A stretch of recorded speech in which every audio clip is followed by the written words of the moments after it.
Doctor ortho Ayurvedic oil and capsule. अब दर्द भी घुटने टेकेगा। चढ़ावा चोरी मामले में राम जन्मभूमि ट्रस्ट के 2 सदस्यों ने दिया इस्तीफा। राम जन्मभूमि ट्रस्ट के महासचिव चंपत राय ने दिया इस्तीफा। अनिल मिश्रा ने भी छोड़ी कुर्सी। एसआईटी की कड़ी सिफारिश के बाद दिया इस्तीफा। राम मंदिर चढ़ावा चोरी मामले में एफआईआर के बाद देवरिया में विपक्ष पर बरसे सीएम योगी। योगी ने कहा, राम भक्तों की अग्नि परीक्षा मत लो, आस्था से खिलवाड़ किया तो खैर नहीं। सीएम योगी ने विपक्ष को सबूत एसआईटी को सौंपने की चुनौती दी। राम मंदिर चढ़ावा चोरी विवाद के बाद केजरीवाल ने अयोध्या में रामलला के दर्शन किए। हनुमानगढ़ी में भी विधि विधान से पूजा अर्चना की। केजरीवाल ने चढ़ावा चोरी के आरोपों की जांच प्रक्रिया पर उठाए सवाल। वहीं केजरीवाल के अयोध्या दौरे का संतों ने किया विरोध।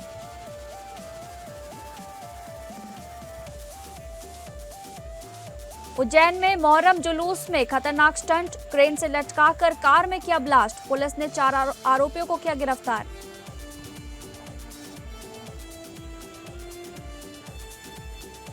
वेनेजुएला भूकंप में अब तक 235 लोगों की मौत, 4,300 से ज्यादा घायल।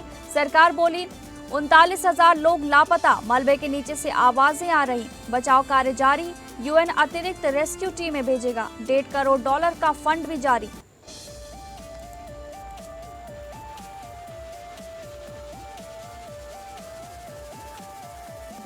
नमस्कार, आप सभी का बहुत बहुत स्वागत है इस बुलेटिन में। मैं हूं आपके साथ शालिनी राणा। शुरुआत करेंगे बुलेटिन की। राम मंदिर दान प्रकरण में बड़ा घटनाक्रम सामने आया है। मुख्यमंत्री योगी आदित्यनाथ के सख्त रुख का असर साफ देखने को मिला है। राम जन्मभूमि ट्रस्ट के 2 सदस्य चंपत राय और अनिल मिश्रा ने इस्तीफा दे दिया है। एसआईटी की शुरुआती रिपोर्ट में कठोर संस्तुति के बाद ये बड़ा फैसला लिया गया है। एसआईटी की सिफारिश पर मामले में पहली एफआईआर पहले ही दर्ज की जा चुकी है।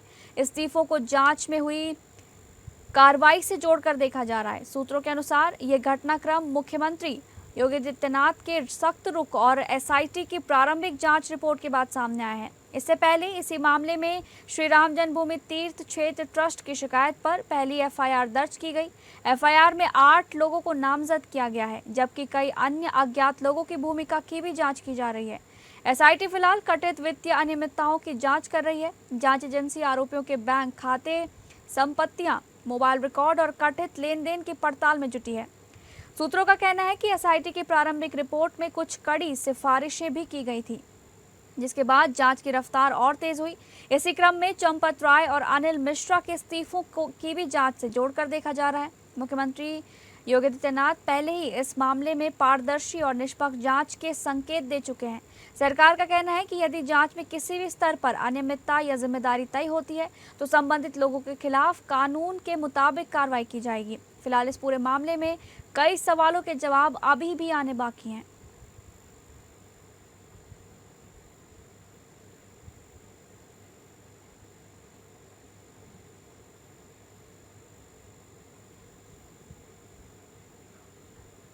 इसी कड़ी में अयोध्या राम मंदिर चढ़ावा प्रकरण में विशेष जांच दल यानी कि एसआईटी की प्रारंभिक रिपोर्ट आने और इस मामले में पहली प्राथमिकी दर्ज होने के बाद उत्तर प्रदेश के मुख्यमंत्री योगी आदित्यनाथ ने विपक्ष पर तीखा हमला बोला है। देवरिया में एक जनसभा को संबोधित करते हुए सीएम योगी ने 2 टूक शब्दों में कहा कि सरकार ने पहले दिन ही साफ कर दिया था कि इस मामले में दूध का दूध और पानी का पानी होकर रहेगा।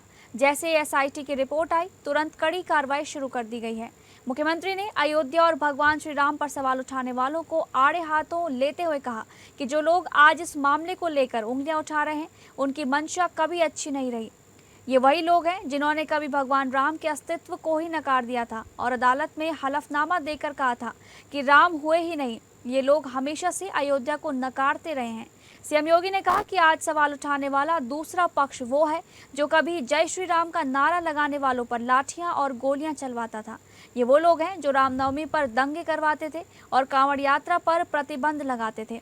सीएम योगी ने चेतावनी भरे लहजे में कहा कि मैं फिर कहता हूं कि राम भक्तों की अग्नि परीक्षा मत लो और उनकी आस्था के साथ खिलवाड़ करने की कोशिश मत करो।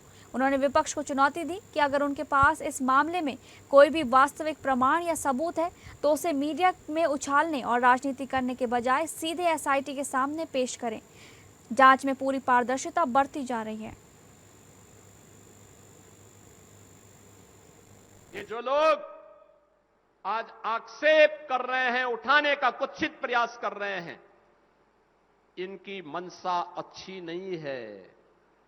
ये वे लोग हैं जो भगवान राम को नकार चुके थे, भगवान राम के अस्तित्व पर प्रश्न खड़ा कर चुके थे। एक पक्ष उसमें है जो कहता था कि राम हुए ही नहीं, एक पक्ष कहता था राम हुए ही नहीं। यानी अयोध्या को भी ये नकारना चाहते थे। लगातार न्यायालय में ये मुकदमा लड़ते रहे, वकीलों की फौज खड़ी करते रहे राम जन्मभूमि आंदोलन के खिलाफ, राम मंदिर निर्माण के खिलाफ।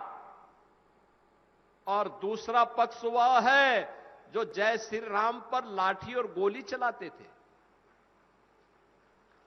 यानी भगवान राम का नाम लेने पर जो लोग गोली चलाते थे, आज वे कहते हैं कि आस्था के साथ खिलवाड़ हुआ। अरे आस्था तुम बताओगे हमें आस्था? रामनवमी पे दंगा करवाते थे, श्री कृष्ण जन्मोत्सव को बैन करते थे, कावड़ यात्रा को नहीं निकलने देते थे।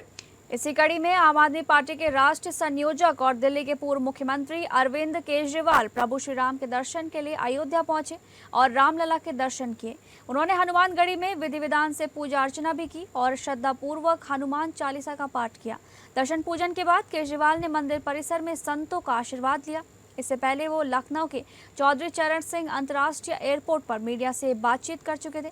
उन्होंने राम मंदिर के चढ़ावे में चोरी के आरोपों की जांच प्रक्रिया पर सवाल उठाए।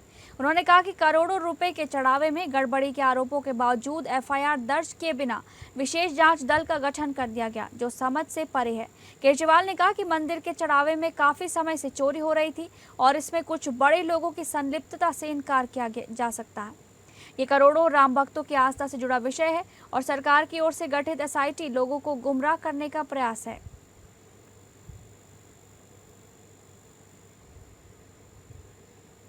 अयोध्या में अरविंद केजरीवाल के पहुंचने पर सनातन रक्षक संघ और पंडा पुरोहित समाज ने विरोध प्रदर्शन किया।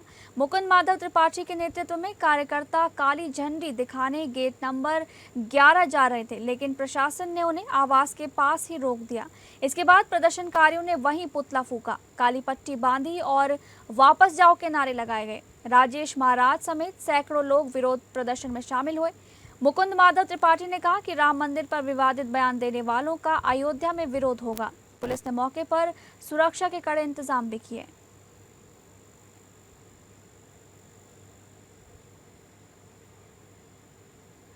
अगली खबर का रुख करेंगे, जहां रांची के स्मार्ट सिटी स्थित अपने सरकारी आवास में पिछले दिनों क्षेत्रवासियों से मिलने के बाद राज्य के पेयजल स्वच्छता एवं मद्य निषेध मंत्री योगेंद्र प्रसाद ने विभिन्न जन समस्याओं को लेकर विभागीय कार्रवाई में आ रही रुकावटों पर हमारी संवाददाता तृप्ति सिंह के साथ खास बातचीत की। इस दौरान केंद्रांश की कमी के हवाला देते हुए केंद्र सरकार पर जोरदार निशाना साधा गया, तो वहीं उन्होंने एनडीए के घटक दल जदयू से मिले ऑफर पर प्रतिक्रिया देते हुए महागठबंधन के अंदर मची हलचल पर भी तंज भरे लहजे में जवाब दिया। इस वक्त हमारे बीच झारखंड के पेयजल स्वच्छता मद्य निषेध मंत्री योगेंद्र प्रसाद। विभाग की अगर बात करेंगे तो सबसे बड़ी चुनौती पैसे की है। नल जल योजना में जो केंद्रांश के रूप में मिलना था, जो हमारा बकाया 6500 करोड़ है, अब तक नहीं मिला है, वो एक बड़ा चिंता का विषय है। और पैसे नहीं मिलने के कारण राज्य की नल जल योजनाएं जो अधूरी पड़ी हुई है उसको हम पूरा नहीं कर पा रहे हैं, और पूरा नहीं होने के कारण नल से शुद्ध पेयजल आम जनता को हम मुहैया नहीं करा पा रहे हैं। ये बड़ी चिंता है। लेकिन अभी गर्मी बीतने को है, लगभग बीत ही चुका है। हम अपने संसाधनों से, राज्य सरकार के संसाधनों से जो बेहतर से बेहतर हो सकता है वो हमने किया। आप लोग से भी आग्रह होगा कि आपके माध्यम से भी केंद्र सरकार को पुनः एक आवेदन करना चाहेंगे, अनुरोध करना चाहेंगे कि भाई आप अतिशीघ्र नल जल की योजनाओं को जो बकाया राशि है केंद्रांश के रूप में उसको देने का कार्य करें, ताकि नल जल योजना को पूरा कर पाए। लगातार केंद्रांश को लेकर ये मांगे होती ही रही है जब से सरकार बनी है। हम ये जानना चाहेंगे आखिर क्यों इस तरीके का व्यवहार, क्योंकि खुद मुख्यमंत्री ने भी कहा है सौतेला व्यवहार झारखंड के साथ किया जा रहा है, लेकिन वो दिल्ली भी जा रहे हैं, केंद्रीय मंत्रियों से मिल रहे हैं, बावजूद इसके क्यों केंद्रांश को लेकर इस तरह की असंतुष्टि? तो देखिए, इसका जवाब तो केंद्र ही देगा, लेकिन हम लोग जब अमूमन जो अनुभव कर सकते हैं उस अनुभव को आपसे साझा करेंगे कि हमारे साथ दोहरा व्यवहार, दोहरा नीति कर रही है, हमारे साथ न्याय नहीं कर रही है केंद्र सरकार। मिलना चाहिए। जो शर्तों का उन्होंने बात करता है, जो शर्त उन्होंने कहा एमयू करने का वो भी हम कर दिए, ओएनएम पॉलिसी बनाने का वो भी कर दिए, लेकिन अब तक अभी 24-25 में एक पैसा नहीं मिला, 25-26 में एक पैसा नहीं मिला और अब तक भी एक पैसा नहीं मिला। तो बड़ा चिंता का विषय। तो निश्चित तौर पर केंद्र सरकार हमारे साथ दोहरा नीति, दोहरा व्यवहार कर रही है, जो बड़ा ही चिंता का विषय है। और हम समझते हैं कि केंद्र सरकार को पुनः एक अनुरोध करेंगे कि अतिशीघ्र पैसे को रिलीज किया जाए। दूसरा जो आपने कहा कि हमारे आवास में भीड़ लगी रहती है, तो निरंतर ये नियमित प्रक्रिया। हम 7 बजे से यहाँ बैठते हैं, 10 बजे बिना ब्रश उरस किए 10 बजे तक बैठते हैं, फिर ब्रश उरस करके नहा हुआ के फिर बैठते हैं। लोग आते हैं, उपलब्ध रहते हैं, लोगों की पूरे राज्य की समस्या रहती है, राज्य के भर के लोग आते हैं, उनकी बातों को सुनते हैं और समाधान करने के दिशा में आवश्यक निर्देश संबंधित पदाधिकारियों को देते हैं। चलिए, बहुत बहुत शुक्रिया।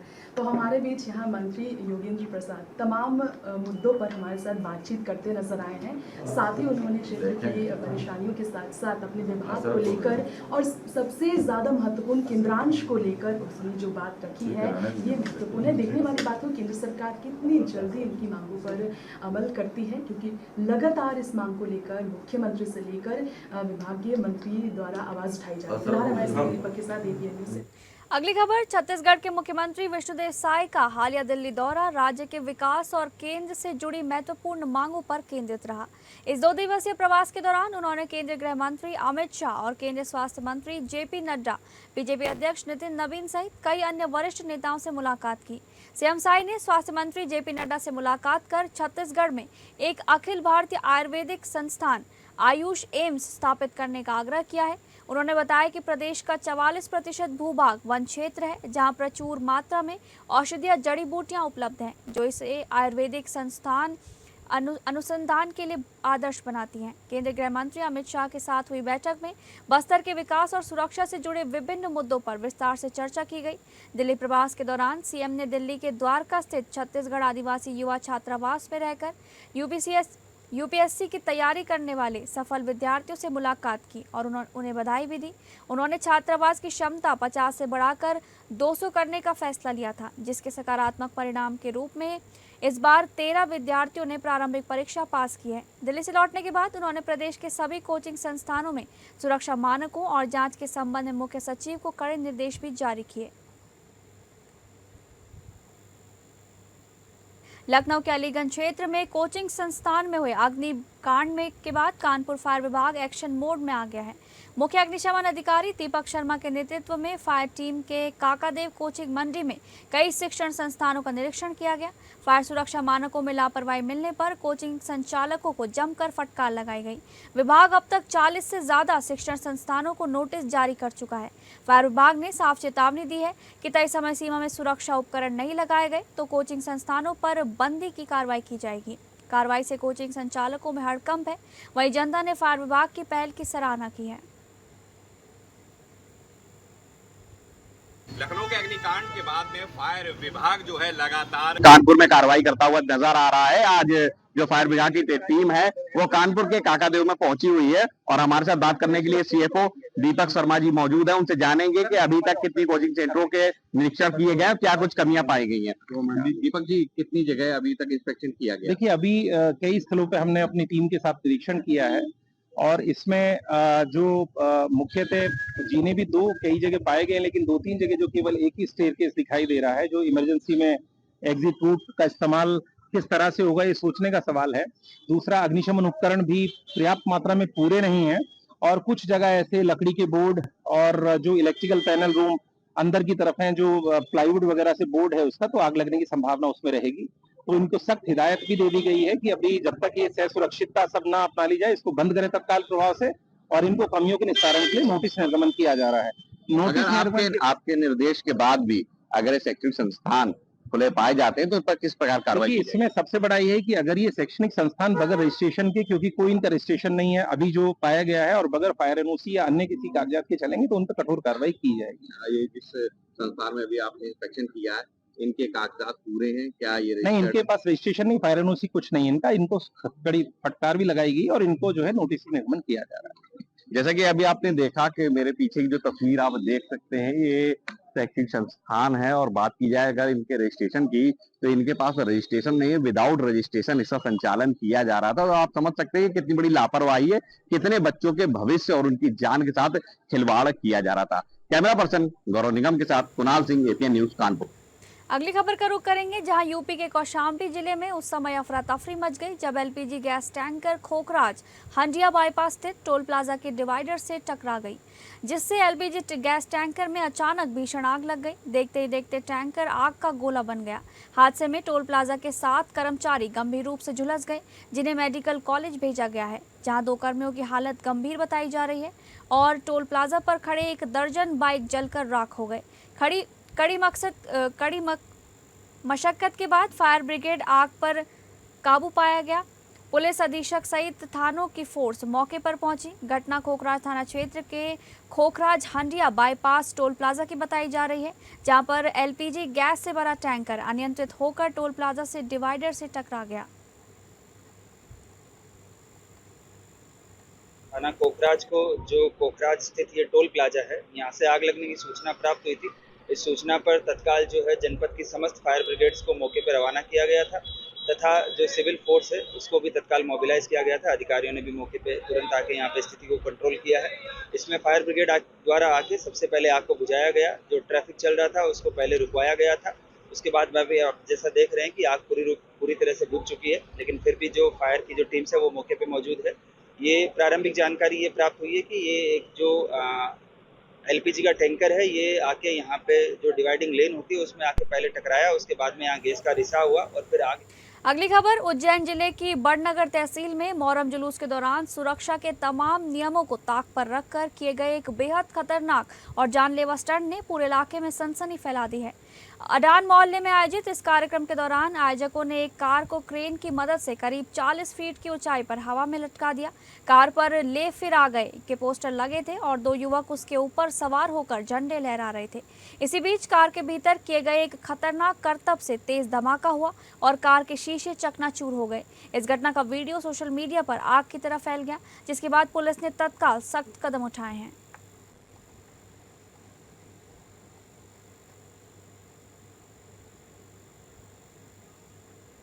अगली खबर चमोली जिले से है, जहां ईमेल के माध्यम से मिली धमकी के बाद बद्रीनाथ धाम की सुरक्षा बढ़ा दी गई है। एसपी चमोली सुरजीत सिंह पवार ने जानकारी देते हुए बताया कि बद्रीनाथ धाम भारत के प्रमुख धामों में से एक है। इसकी सुरक्षा का नियमित रूप से उच्च स्तर पर ऑडिट होता रहता है। ये एक चिन्हित कैटेगरी का धार्मिक स्थल है। बीच बीच में इस तरह से धमकी भरे मेलों के प्रति भी हमारे द्वारा लगातार चेकिंग अभियान चलाकर मंदिर की सुरक्षा सुनिश्चित की जाती है। एटीएस का स्क्वाड बद्रीनाथ धाम में तैनात है और हेमकुंड में भी हमारी एक एटीएस की टीम तैनात रहती है। इसके अलावा मंदिर सुरक्षा में वहां पर आईटीबीपी को भी लगाया गया है। जिला पुलिस की टीम भी वहां पर तैनात है और नियमित रूप पर डीएसपी लेवल का अधिकारी इनकी मॉनिटरिंग करता रहता है। बद्रीनाथ धाम भारत के प्रमुख धामों में से है और इसकी सुरक्षा का नियमित रूप से उच्च स्तर से ऑडिट होता रहता है। ये हमारे ऑलरेडी एक चिन्हित सिक्योरिटी कैटेगरी का धार्मिक स्थल है और ये जिस प्रकार के जो बीच बीच में इस प्रकार के जो मेल आते रहते हैं, तो उसके दृष्टिगत भी हम लोग ये चेकिंग वगैरह में अपनी हमेशा मुस्तैदी रखते हैं। वहाँ पर हमारा जो अपना एटीएस का जो एक एटीएस स्क्वाड है वो हमने बद्रीनाथ में तैनात किया हुआ है और हेमकुंड यात्रा रूट पे भी हमारा एक जो है एटीएस की टीम रहती है। इसके अलावा वहाँ पर मंदिर सुरक्षा में हमने आईटीबीपी को भी लगाया हुआ है। हमारे जिला पुलिस की टीमें लगी हुई हैं और नियमित रूप से हमारे पुलिस उपाधीक्षक स्तर के एक अधिकारी वहाँ पर इन सब चीज़ों को मॉनिटर कर रहे हैं। अगली खबर, भूकंप के 2 खतरनाक झटकों ने दक्षिण अमेरिकी देश वेनेजुला को तबाह कर दिया है। वेनेजुला में इस वक्त हर तरफ तबाही का मंजर है। ज़्यादातर बड़ी इमारतें भूकंप में तबाह हो गई हैं। राजधानी कराकास, ला याराकुई, काराबोवो और आसपास के इलाकों में भारी तबाही हुई है। यह आपदा देश की पहले से ही खराब आर्थिक स्थिति को और बदतर बना रही है। वेनेजुएला में आए 2 भूकंप में अब तक 235 लोगों की मौत की पुष्टि हो चुकी है, जबकि 4300 से ज्यादा लोग घायल बताए जा रहे हैं। वेनेजुएला में बुधवार यानी 25 जून को साल 1821 के काराबोवो युद्ध की याद में राष्ट्रीय अवकाश था, इसलिए ज्यादातर लोग घरों में थे और फीफा वर्ल्ड कप मैच देख रहे थे। इससे मलबे में दबने वालों की संख्या ज्यादा होने की आशंका है। तो फिलहाल इस बुलेटिन में बस इतना ही। नमस्कार।